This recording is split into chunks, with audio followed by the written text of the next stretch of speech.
ಸ್ನೇಹಿತರೆ ನಮಸ್ಕಾರ. ನೀವು ಈ ಚಿತ್ರದಲ್ಲಿ ನಟ ಕಿಚ್ಚ ಸುದೀಪ್ ಅವ್ರು ನೋಡ್ತಾ ಇದ್ದೀರಾ. ಅವರ ಪಕ್ಕ ಒಂದು ಮಗು ನೋಡ್ತಾ ಇದ್ದೀರಾ. ಈ ಮಗುಗೆ ತುಂಬ ಅಪರೂಪವಾದ ಕಾಯಿಲೆ ಇದೆ. ಆ ಕಾಯಿಲೆಯ ಚಿಕಿತ್ಸೆಗೆ ಸುಮಾರು 16 ಕೋಟಿ ರೂಪಾಯಿಗಳ ಒಂದು ವೆಚ್ಚ ಇದೆ ಅಂತ. ಇದು ಸುದೀಪ್ ಅವ್ರಿಗೆ ಗೊತ್ತಾಗಿ ಸುದೀಪ್ ಅವರು ತಮ್ಮ ಕೈಲಾದಷ್ಟು ಸಹಾಯ ಮಾಡಿ, ಜೊತೆಗೆ ಒಂದು ವಿಡಿಯೋ ಕೂಡ ಮಾಡಿ ಸಾಕಷ್ಟು ಜನರಲ್ಲಿ ಮನವಿ ಮಾಡ್ತಾ ಇದ್ದಾರೆ, ಅವರ ಅಭಿಮಾನಿಗಳಲ್ಲಿ. ನಿಮ್ಮ ಕೈಲಿ ಎಷ್ಟಾಗುತ್ತೋ ಅಷ್ಟನ್ನು ಹಣವನ್ನು ಕೊಡಿ ಅಂತ ಅಂದ್ಬಿಟ್ಟು. ಈ ವಿಷಯ ನನಗೆ ನಿನ್ನೆ ಗೊತ್ತಾಯಿತು.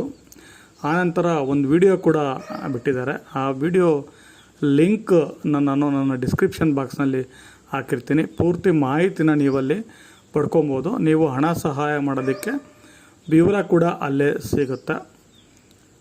ನಮಸ್ಕಾರ.